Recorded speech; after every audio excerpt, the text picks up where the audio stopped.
Hello everyone and welcome back to the channel.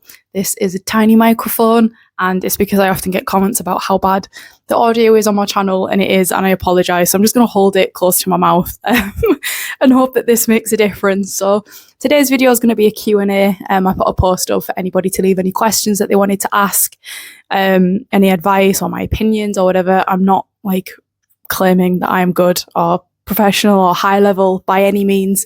But this is just my experiences in aquascaping, the things that I've learned, the things that I've done, and hopefully I can answer your questions or, give you some insight, some questions I might not even be able to answer. But thank you so much for anybody who did leave a question. But yeah, I guess it's just good to know what other people are doing sometimes. Sometimes it reaffirms what you're doing. But yeah, let's jump into the questions. So the questions are over here, which is why I keep looking over there.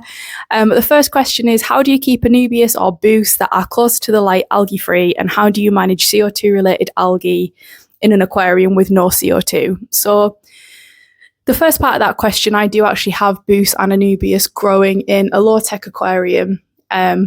It's actually almost immersed now. It pretty much does come out of the water. I'll overlay some footage, but I didn't actually plant that there to begin with. That's just over the course of 2 years.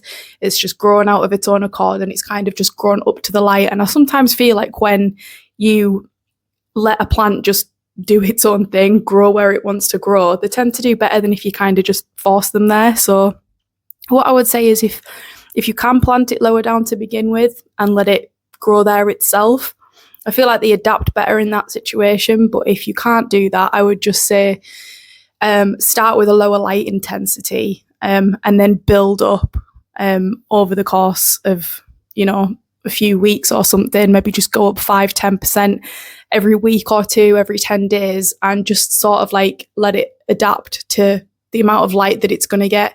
But at the end of the day, with slow growing plants, with things like, most epiphytes are pretty slow growing, the closer that it is to the light, I guess there is a chance of algae. But I think as long as you're doing sort of regular maintenance, making sure that you're not overdosing on Ferts and things like that, then as long as those things are in line, then you will stand less chance of algae. But it is just sometimes one of those things.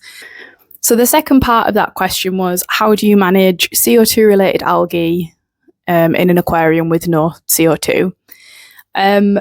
I think most algae probably is CO2 related. For the most part, it's usually due to either not enough or a poor circulation.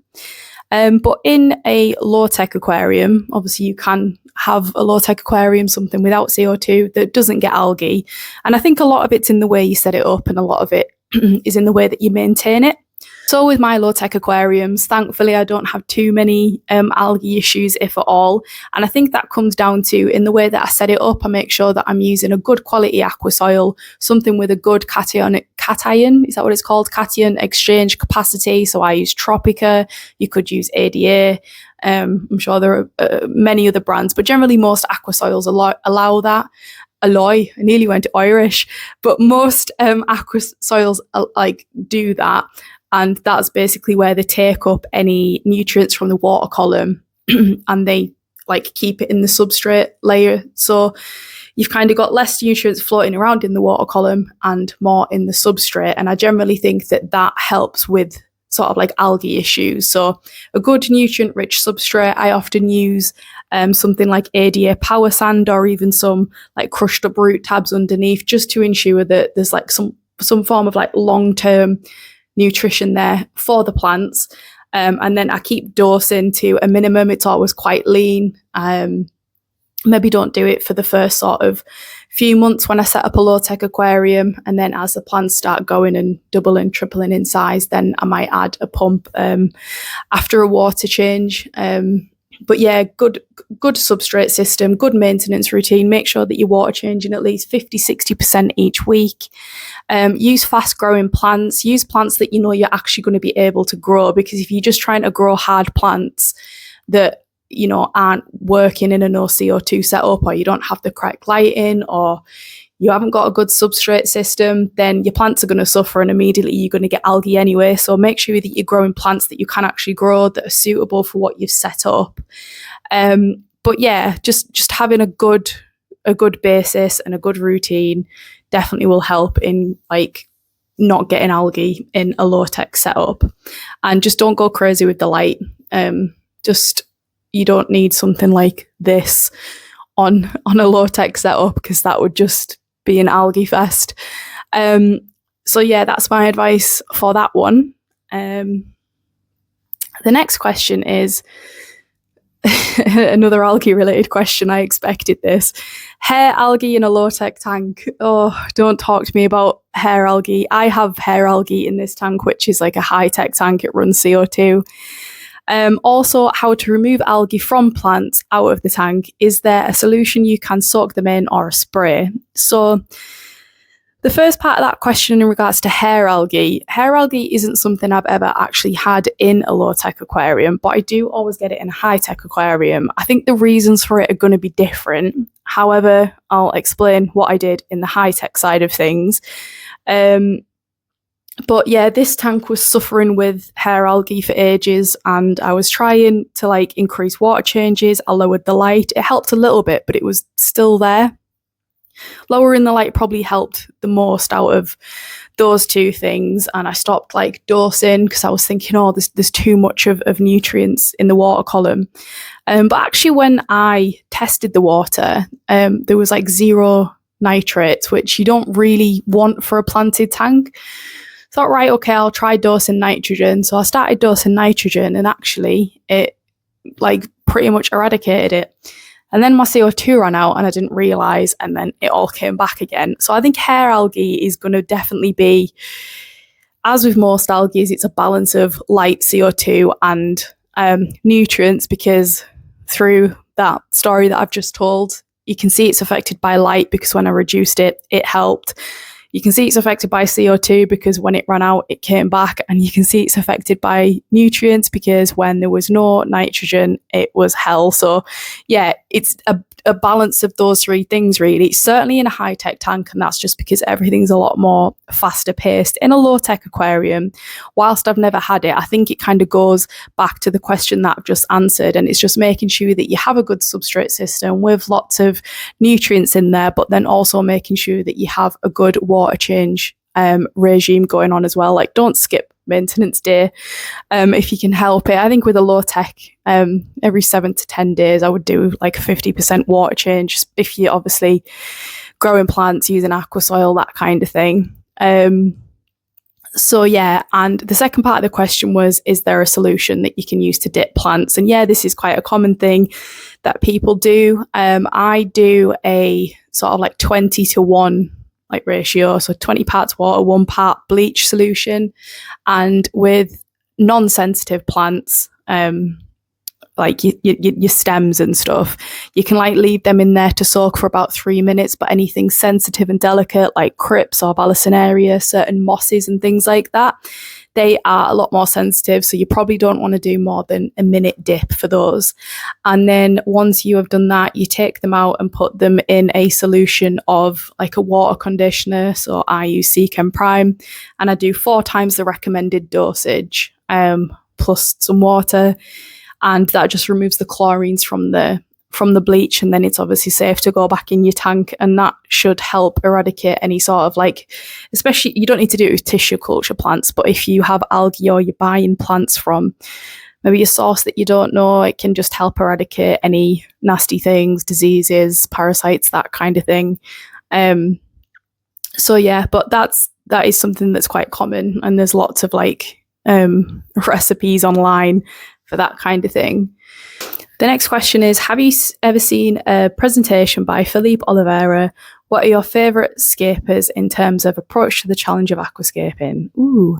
I did used to watch Philippe Oliveira's YouTube along, like when I first started in aquascaping. I just consumed so many YouTube videos by so many different YouTubers, and yeah, Philippe Oliveira was one of them. He has sadly passed away, I think it was last year, and he was obviously an extremely talented like professional aquascaper, and he just did a lot for the hobby, inspired a lot of people. So yeah, I really appreciated Philippe's sort of like dedication and work towards the hobby, and I have seen quite a few things by him. And in regards to who are my favourite scapers who are your favourite scapers in terms of approach to the challenge of aquascaping? That is such a good question.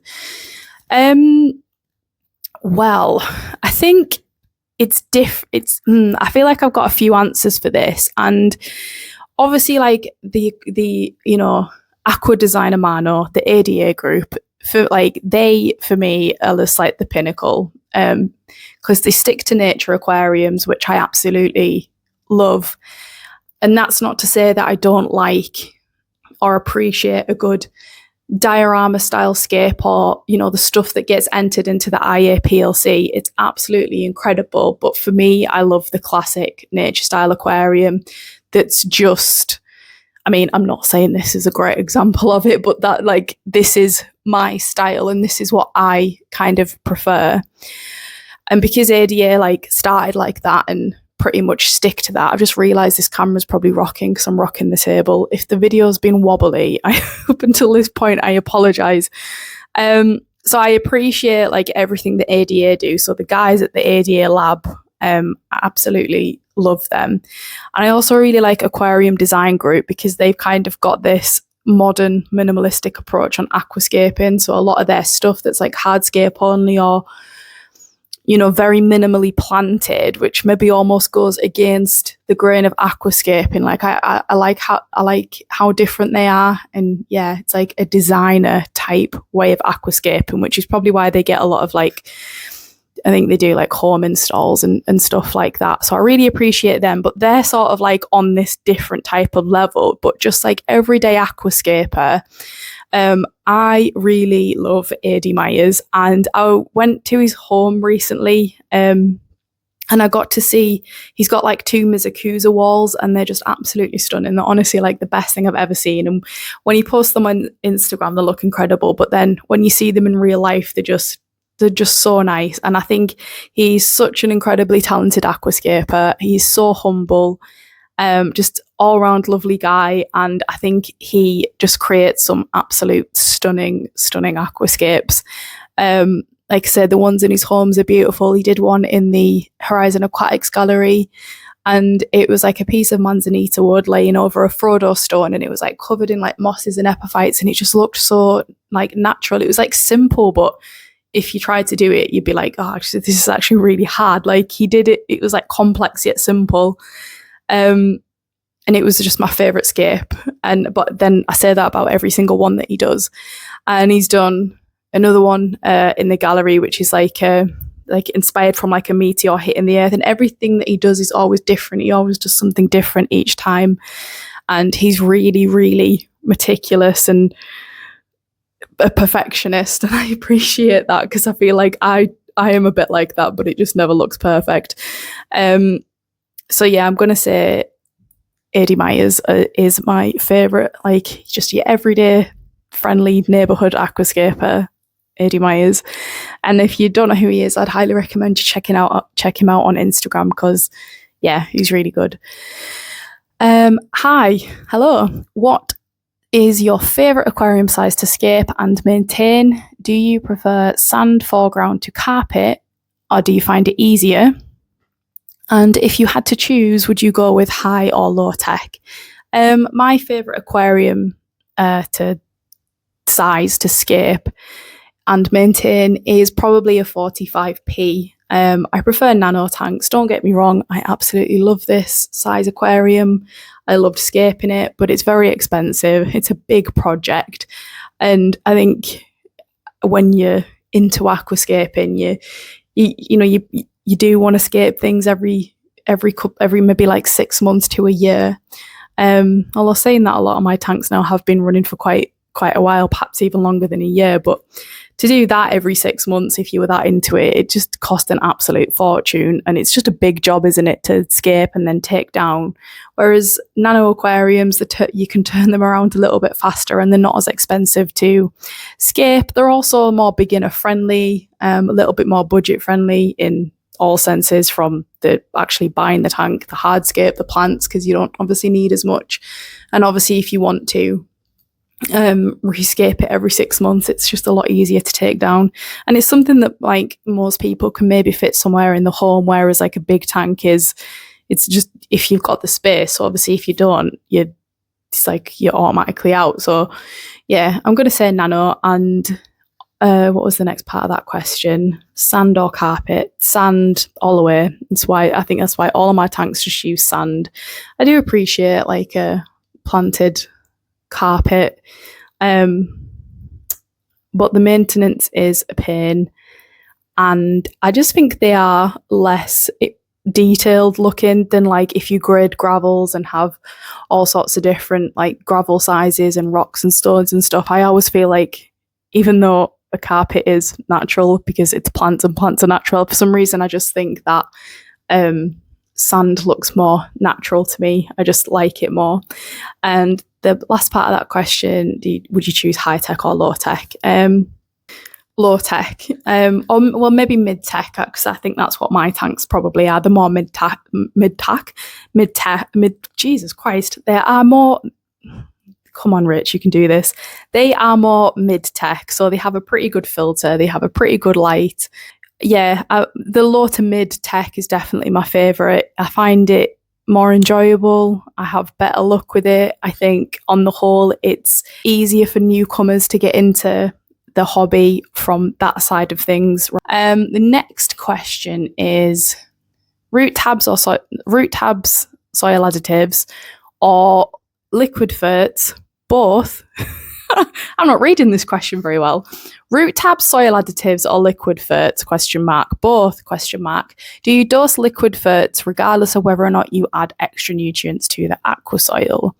Okay, so yes, I use root tabs, especially in a high-tech aquarium, and I generally use them every maybe like 4 to 6 months, depending on if the plants are showing signs of any kind of deficiency. So I do use root tabs, and I will use them in a low-tech aquarium if it's been running a while, like my one that's been running for nearly 2 years now. I add them maybe sort of like 8 months to a year. It really depends on the plants, but yeah, definitely have root tabs in the cupboard at all times.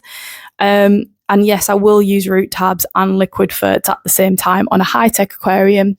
On a low-tech aquarium, I probably wouldn't use the liquid fert side of things. I prefer, as mentioned in the earlier questions, everything to just be more in the soil, because it's when it's in the soil and it's not leaching into the water column, I feel like you have better success and less algae. So yeah, the next question is... this next question. This is a really good question, and I'll tell you now, I don't know loads about this topic. A bit about lights, RGB, WRGB, white LED, differences in their effect on plants, higher brightness, short photo period versus lower brightness, longer photo period. That is a good question. So I'll tell you now. Lighting is definitely not my strong point. It's something that I tried to read about and I tried to understand, but it just does not stick in my brain.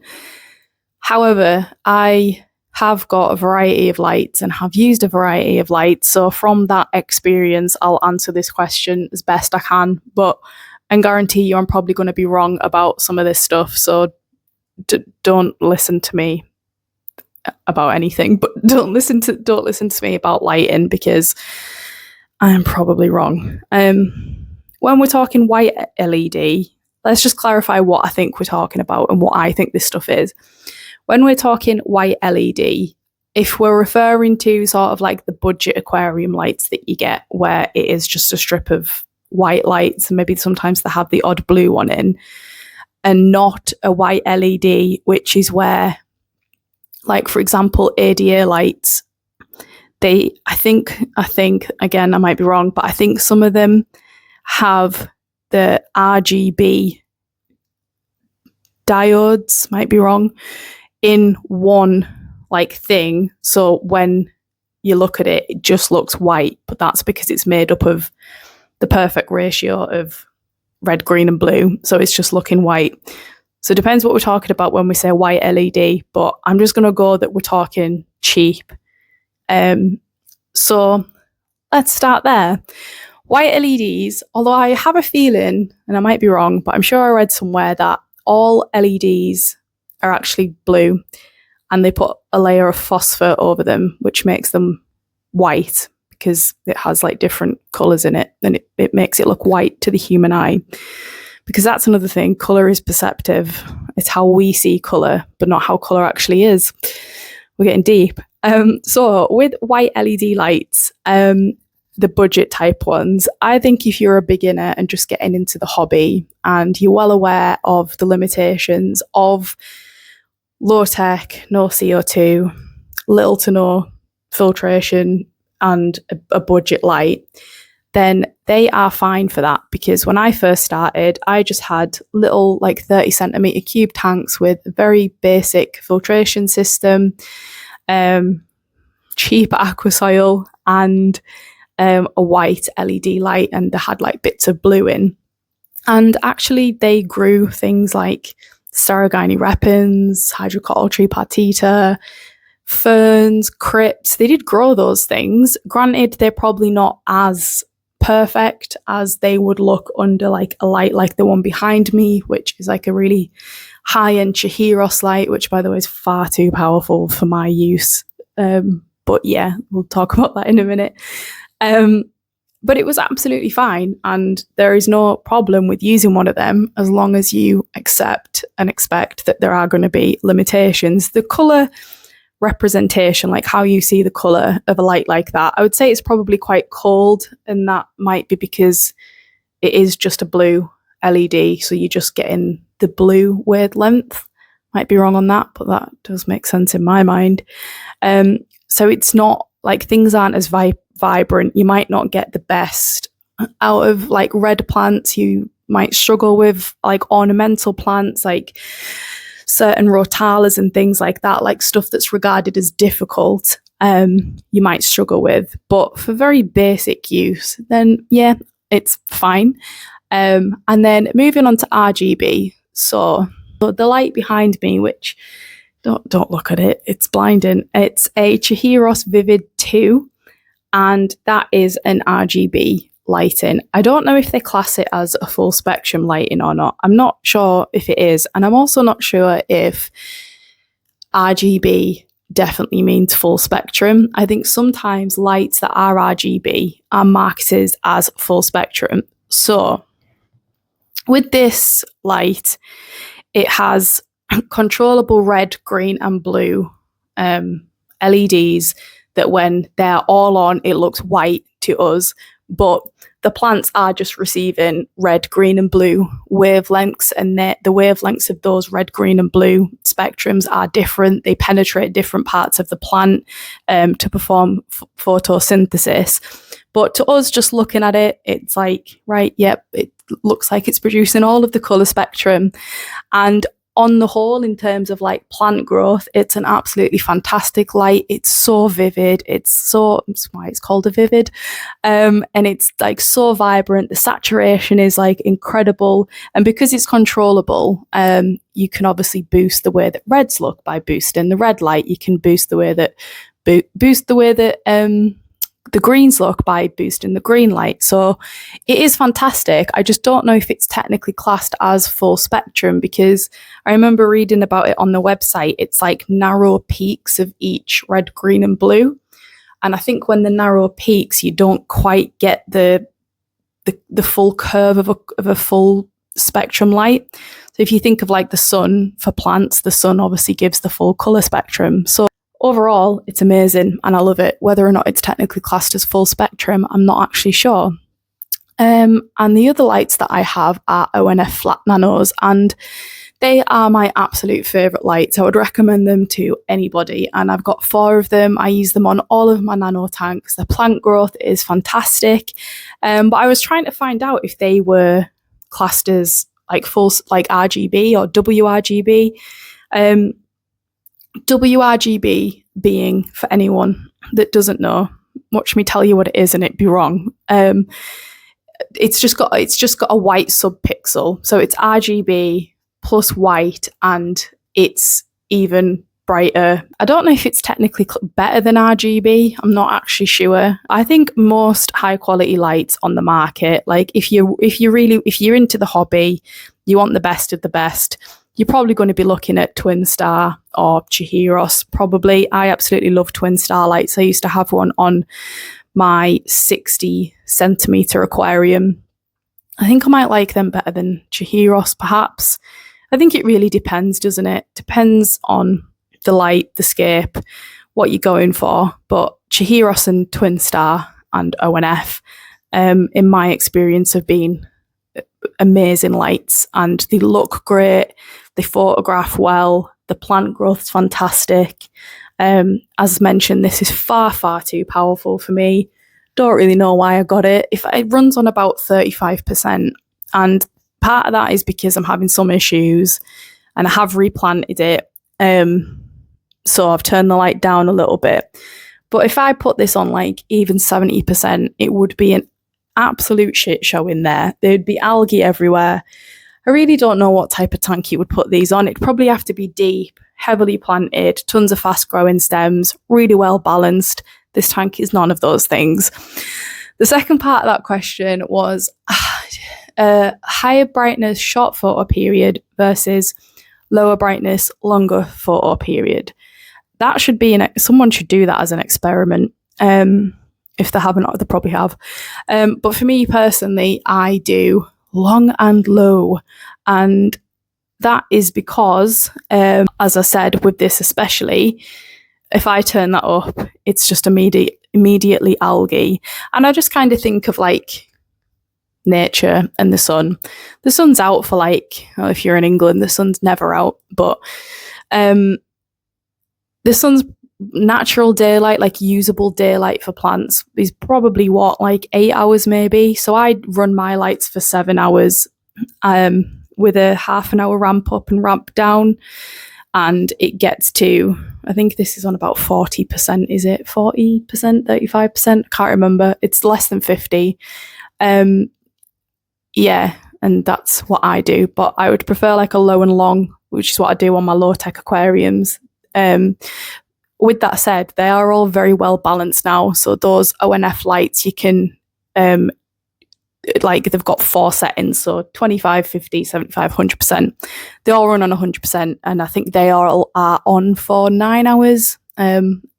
With lighting, it's just always a case of building it up. And if you just graduate it, like maybe go up, like if you have a light that does this, but if you can like put it up a notch every 2 weeks, 3 weeks, something like that. Just find the sweet spot. If you find you've gone too far, you'll soon know about it and you can put it back, and that's pretty much what I do. So yeah, that's probably all been wrong because I don't know loads about lights, but thank you for the question. Please brief on using liquid fertilizer and CO2. Okay, good question. I think I've probably covered quite a bit on liquid fertilizer. Whether or not if you're asking if you should use it, then I would say if you have a high-tech tank, most definitely. If you have a low-tech aquarium, perhaps not so much. I would maybe go with more of a lean dosing regime. But in regards to like my maintenance and dosing regime of liquid fertilizer, just to give you an idea of what I do. With my high-tech tank, it gets dosed once after a water change and again in the middle of the week. And I use an all-round fertilizer, plus I also add nitrogen and potassium to it. And with my low-tech aquariums, for the first few months, I don't add any liquid fertilizer. And then once things are growing in and they look a little bit more sort of like established, then I might add a pump after a water change. It can totally depend on the plants. If they're not showing any signs of deficiencies, then I just wouldn't bother dosing it. I wouldn't there's no point risking it. If it looks fine, then I'd probably just leave it. But yeah, and the second part is and CO2. I'm not sure if you mean in liquids, because it says please brief on using liquid fertilizer and CO2. So I'm not sure if that means liquid CO2. And if it does, I have thoughts on that. But if it's just CO2 in general, then And I would say, yeah, go for it. If it's like, people are quite scared of it sometimes, and it's definitely not something to be scared of. It's just an extra thing that you've kind of got to learn and get a grasp on, but it's not actually difficult. It's not difficult to set up. Dialing in gets a little bit, like, it takes time to get it right, but once you've got it, it obviously just opens up the possibilities for so much more in the way of like type of scapes that you want to do and the plants that you want to grow. So I would definitely recommend CO2 if you're wanting to try it. With that said, you don't need it because you can have absolutely beautiful aquariums without CO2. But if we're talking about liquid CO2 or liquid carbon, because it's not actually CO2, I'm not a fan of it, and I wouldn't really recommend it, but that's just me. The thing is with liquid CO2 or liquid carbon is it's usually a chemical called glutaraldehyde, which it's like made up of 5 carbons and some aldehydes on the end. I don't know, but it's used in things like the medical industry, or it's just used in industry for various things. I think it's a biocide. It's often used to sterilize things. Obviously, I don't know if we get what is the strength of it in a bottle that's used in the aquarium side of things.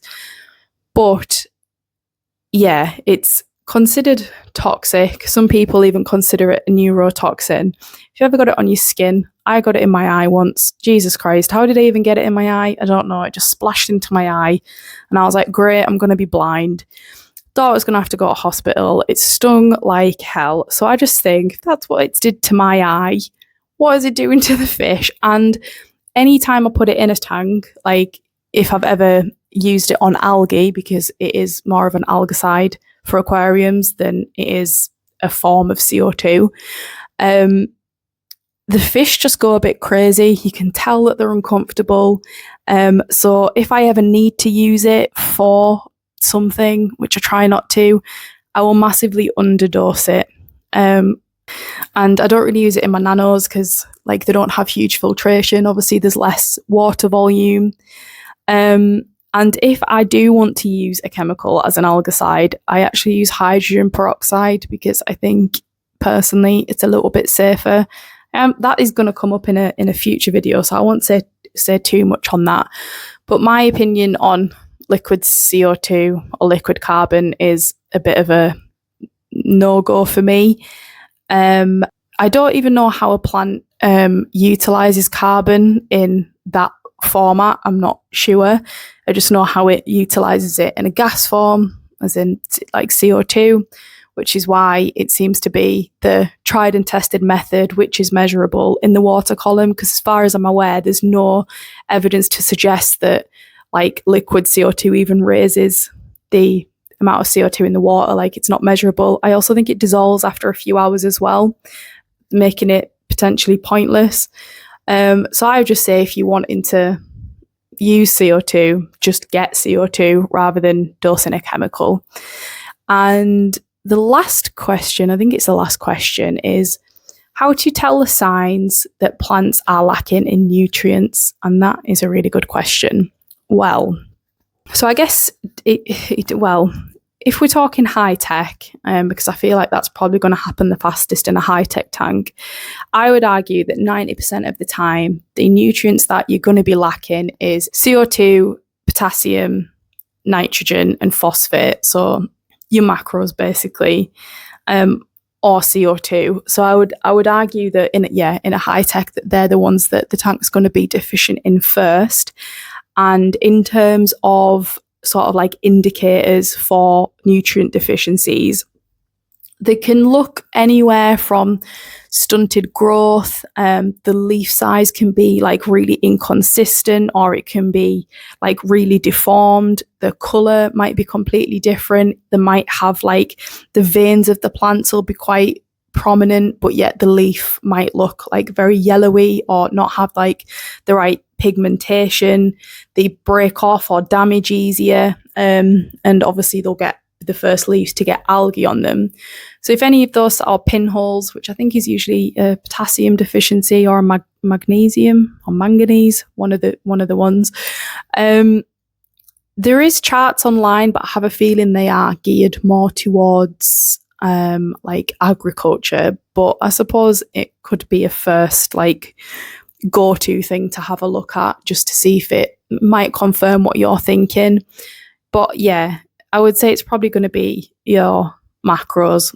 Slow growing plants, such as like Anubias and Bucephalandra, aren't really good indicators for nutrient deficiencies. You want to look more at your fastest growing plants, so like your stem plants. So if they are looking unhealthy, because they are the fastest growing, other than maybe like floating plants, then that'll be your first telltale sign that you've got a problem.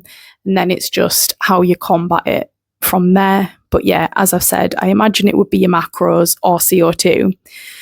Another thing that I would do, if you have really soft water, I would maybe just check your KH, because that's going to tell you your magnesium and calcium levels, which granted are micronutrients, but important all the same. So I would check those. It's just good to know your water parameters. And if you can as well, check your phosphate, because these are things that are usually measurable in a good quality water testing kit. I have a JBL one that does a lot of stuff. So I would get a good water testing kit and just see what your actual water parameters are. Because I did that and found that my water is really high in phosphate. So I use Phosguard in the filter now, just to take out some of that excess phosphate, because that's a trigger for algae. But with that said, plants also do need phosphates. So yeah, it's just like a case of testing your water parameters, know what you're working with to begin with, because then you can know what to dose. If you've got really soft water, you can remineralize it. You could use something like Seachem Equilibrium. If you have high phosphates like me, you can get like a Phosguard. Again, that's a Seachem product, but there's other brands available, which you use in your filter. It's like a resin, and they're all things that I sort of like needed to know from the beginning to know what, like how to then manage the tank going forward. So now, like fertilizing, as I mentioned, I just dose nitrogen and potassium and not phosphate, because there's too much of it. So yeah, I think in most tanks it's probably CO2 or a macro. If it is micros, I would hazard a guess that it's probably going to be iron, calcium, magnesium, in my experience. So yeah, I think that is it for the questions. So thank you anybody who submitted questions, because it's made this video possible. If it's something that you enjoyed, I know this is a bit of a long video, it's probably just something you stick on in the background. But if you enjoyed this kind of like chat thing, maybe every couple of months we could do like a Q&A, and we'll just like call it the questions. So if you want to know anything about what I do, or experiences that I've had, mistakes I've made, things I've learned, just leave a comment, and yeah, I'll do my very best to answer the questions. As I said, I don't know if I'm right about half this stuff. It's just stuff that I do. Just do it and see what happens. So yeah, thank you so much for watching. Take care, and I'll see you on the next one.